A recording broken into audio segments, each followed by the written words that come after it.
Bom dia. Dando continuidade ao curso da disciplina do aparelho urinário, vou falar para vocês hoje da anatomia do aparelho genital masculino.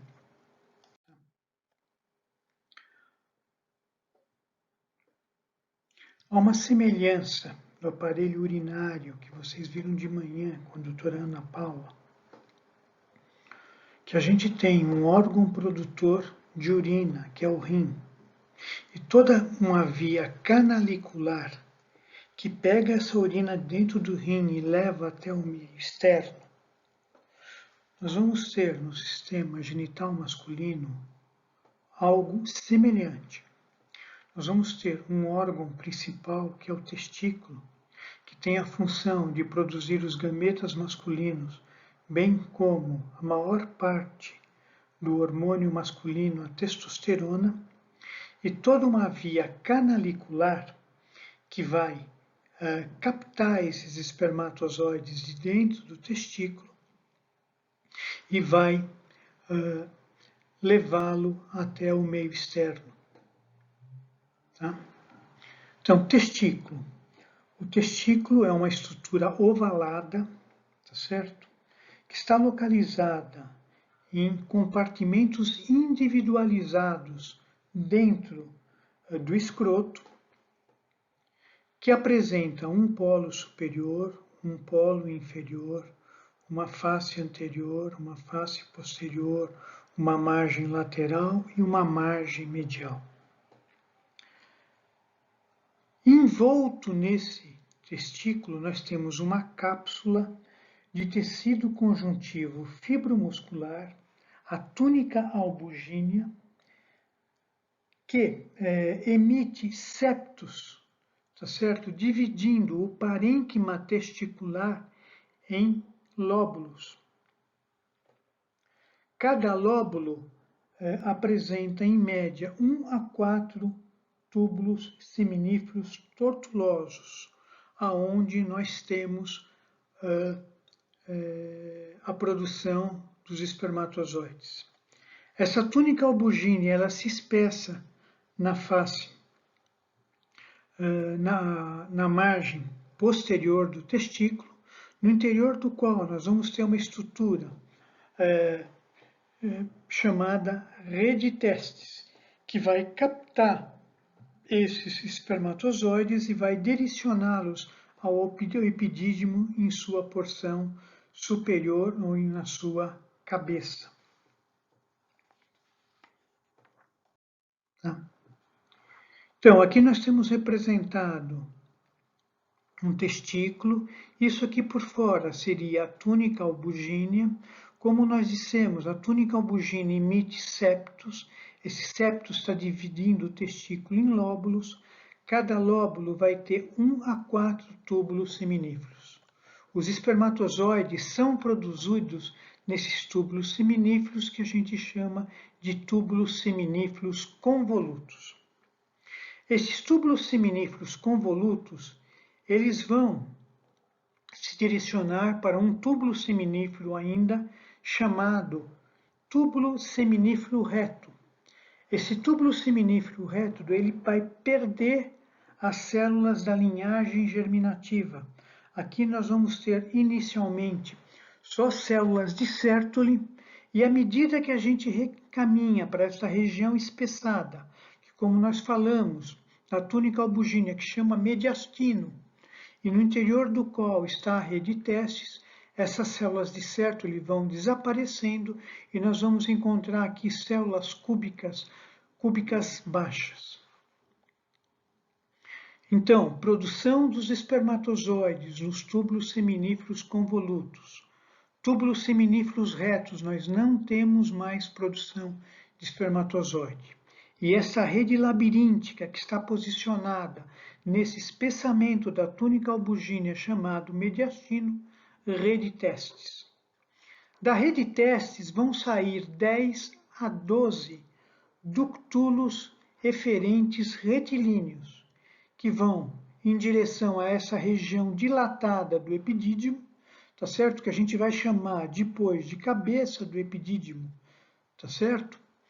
Aonde esses ductos epididimários vão se reunir, formando um único ducto que nós vamos chamar de ducto epididimário, um ducto único que vai formar o epidídimo, como veremos depois.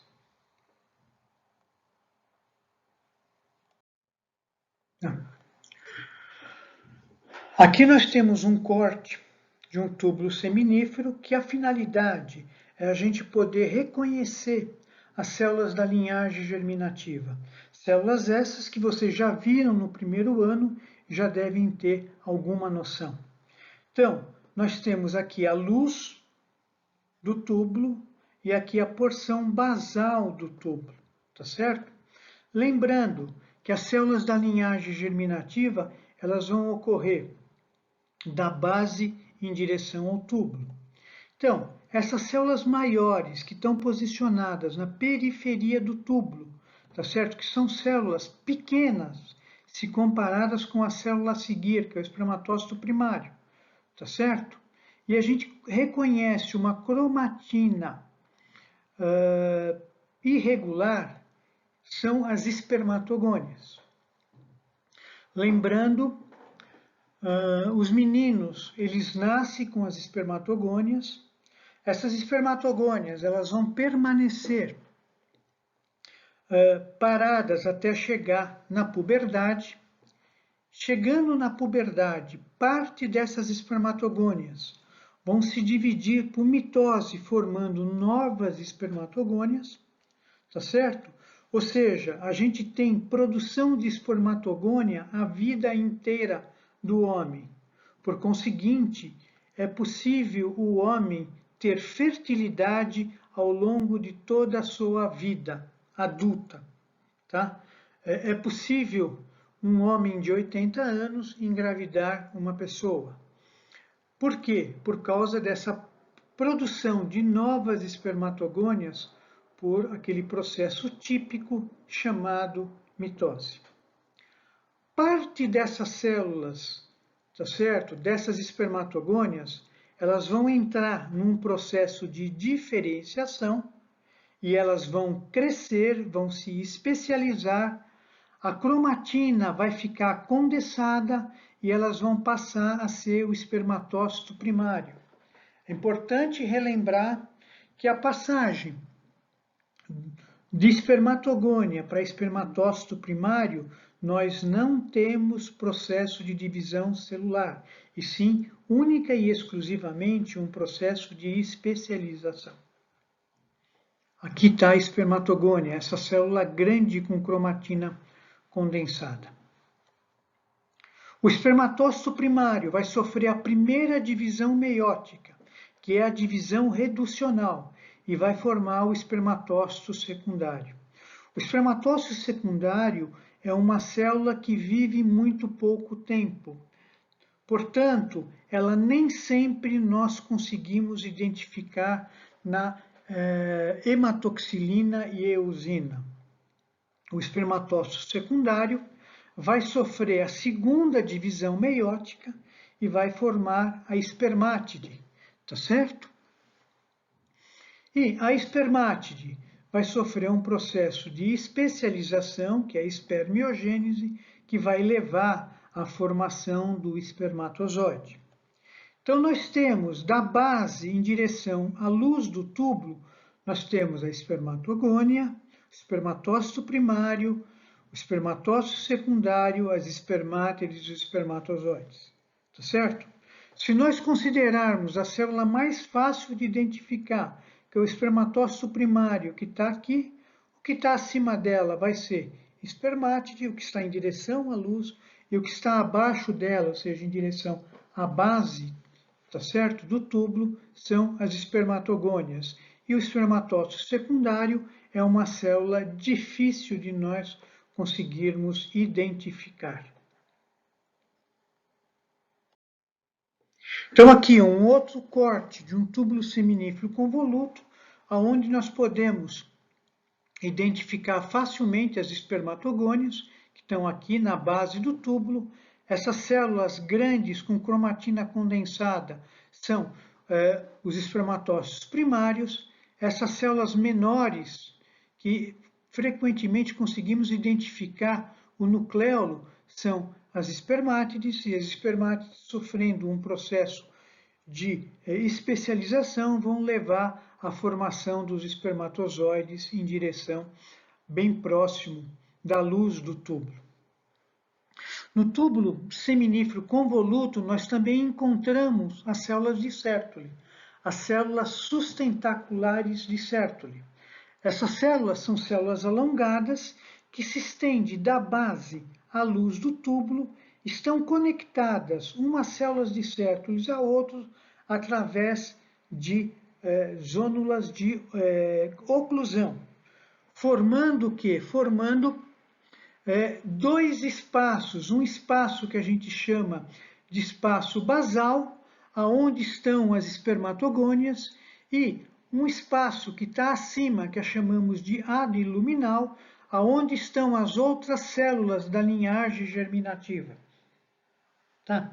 É importante lembrar que quando o nosso sistema imune é formado, nós temos única e exclusivamente as espermatogônias.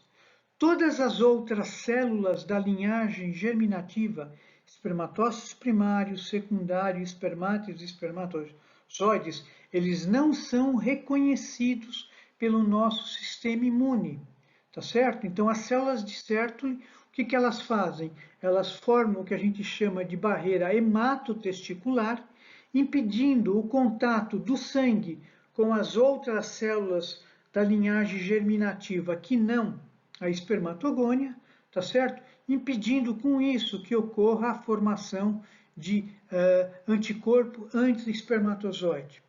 Em situações em que a gente pode criar um aumento de pressão dentro do testículo com rompimento dessas zônulas de oclusão, por exemplo, pós a realização de uma vasectomia, que a gente tem impede a passagem dos espermatozoides, essa barreira ela pode ser rompida, o sangue entraria em contato com o espermatozoide e desenvolveria anticorpo anti-espermatozoide. Então, não é infrequente indivíduos que se submetem a uma reconstrução de vasectomia, tá certo? Apresentarem infertilidade, que a gente chama infertilidade de causa imunológica.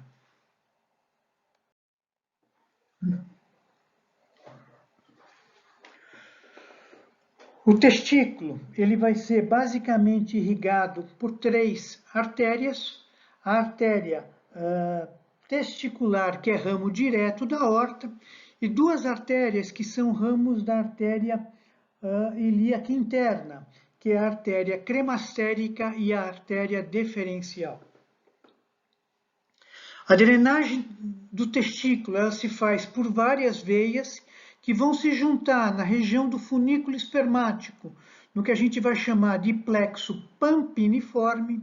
Esse plexo pampiniforme ele vai se reunir em uma veia única, tá certo? Que do lado direito vai drenar para a veia cava e do lado esquerdo vai drenar para a veia renal esquerda, tá certo? Existe uma doença chamada varicocele, que são varizes, que são dilatações das veias do plexo pampiniforme, que frequentemente ocorrem mais do lado esquerdo, porque como a veia testicular, ela drena para a veia renal num ângulo de 90 graus, existe uma maior dificuldade para a entrada do sangue. A gente compara isso quando nós estamos dirigindo o carro.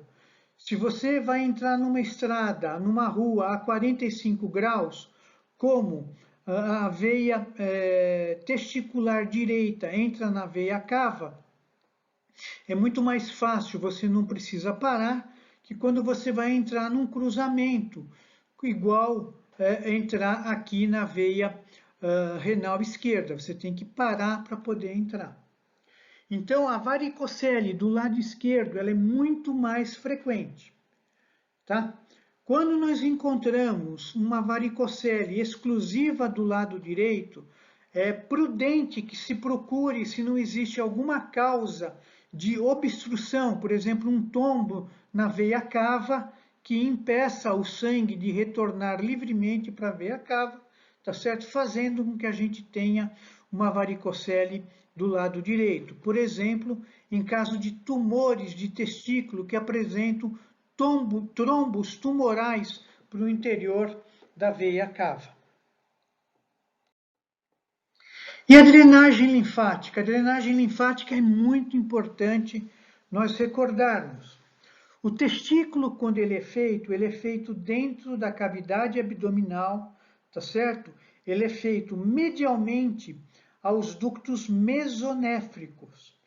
Depois, ele vem se posicionar no escroto por volta do 7º mês de gestação, tá certo? Por uma atração do gubernáculo testis, tá certo? Por uma ação hormonal.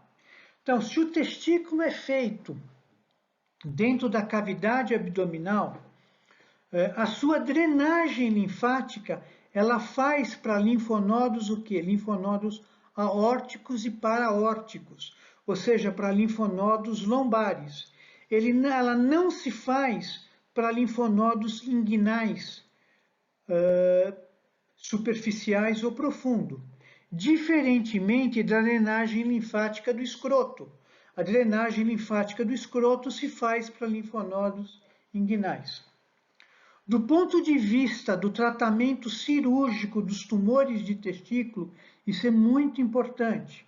Quando você faz o diagnóstico de um tumor de testículo, você deve procurar disseminação linfonodal para dentro da cavidade abdominal. Você deve procurar para linfonodos periaórticos, para linfonodos lombares e não para linfonodos inguinais. E quando você for acessar esse tumor, você nunca deve fazer uma incisão escrotal. Porque você fazendo uma incisão escrotal, se por um acaso houver liberação de células tumorais e contaminar o escroto, você está fazendo o quê? Você está criando uma nova disseminação tumoral, que seria para os linfonodos inguinais, tá certo?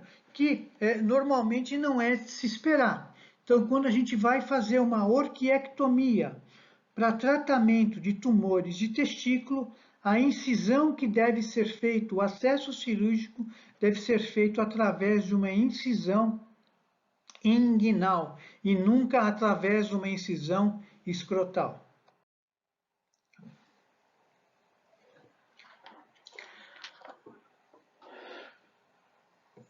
A gente falou do testículo, falou de toda a via canalicular que sai de dentro do testículo e disse que esses ductulos eferentes retilíneos eles iriam se reunir na região dilatada do epidídimo da cabeça, formando o ducto epididimário. O ducto epididimário é um ducto único que vai formar o epidídimo e que vai ser envolto por uma cápsula de tecido conjuntivo, tá certo? Então, o epidídimo, ele é o órgão responsável pela maturação, pela reserva e pelo transporte de espermatozoides. Ele está localizado na região póstero-lateral do testículo. Ele apresenta uma porção dilatada, a cabeça, uma porção central e uma extremidade inferior afilada chamada cauda. Existem 3 ligamentos que fixam o epidídimo. Um ligamento que une o polo superior do testículo, tá certo? A cabeça do epidídimo, e 2 ligamentos que estão no polo inferior. Um que vai ligar a cauda ao testículo e um que vai ligar a cauda ao ducto epididimário, tá certo?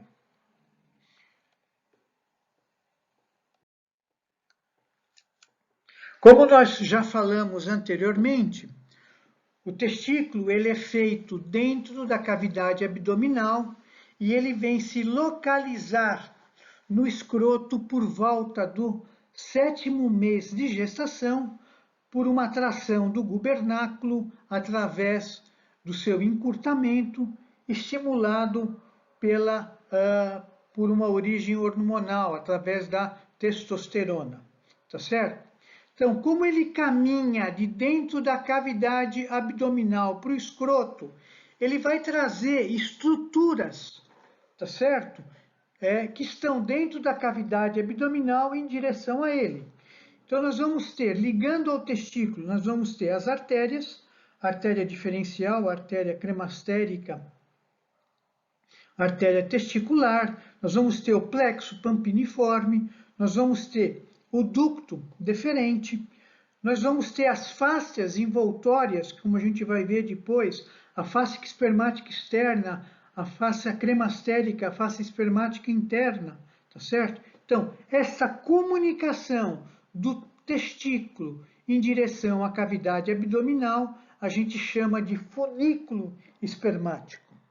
O funículo espermático, ele vai atravessar o canal inguinal, tá certo? Ele vai entrar pelo orifício do canal inguinal superficial, vai passar por dentro do canal inguinal e vai chegar no anel inguinal profundo dentro da cavidade abdominal.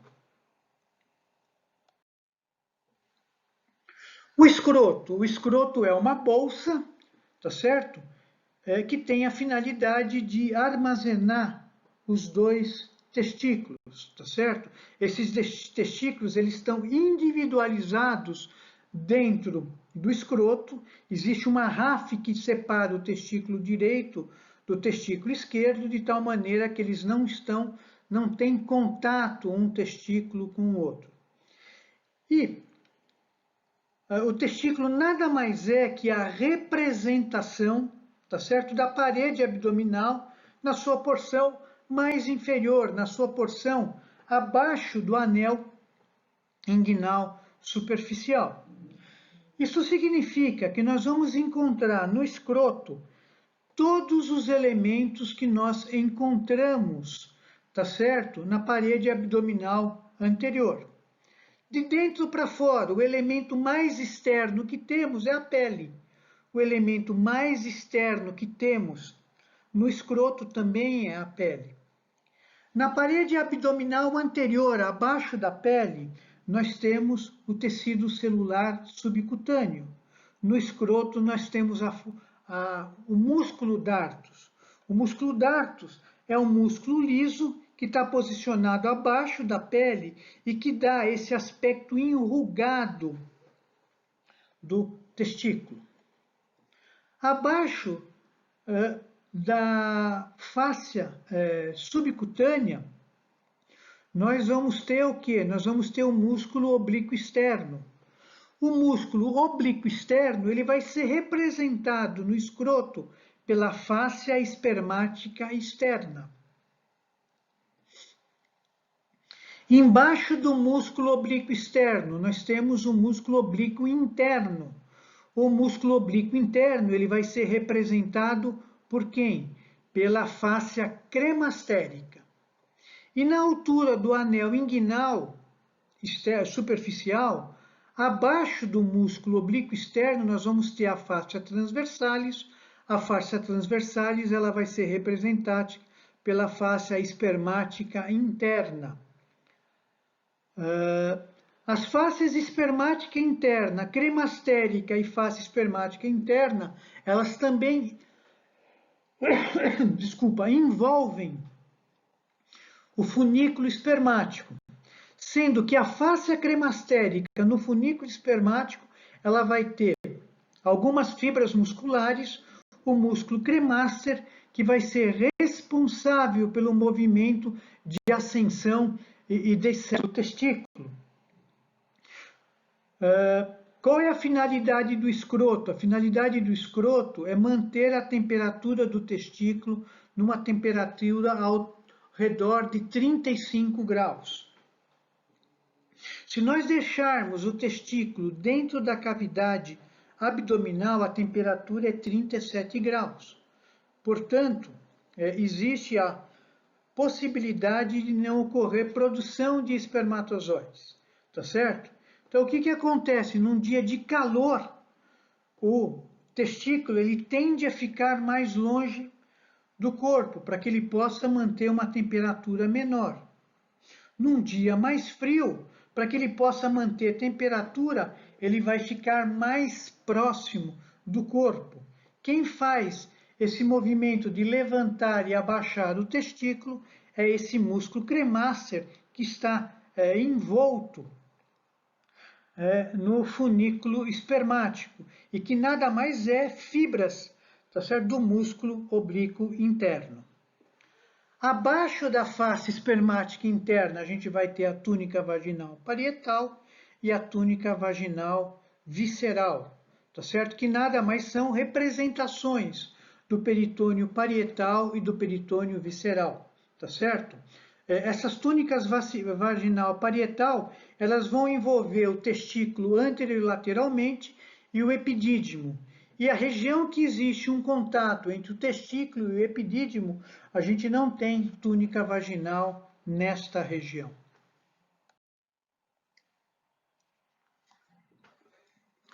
Voltando ao epidídimo, a gente tem cabeça do epidídimo, corpo do epidídimo, cauda do epidídimo. A cauda do epidídimo vai se continuar com o ducto deferente. Então, o ducto deferente é a continuação do ducto epididimário e ele vai ascender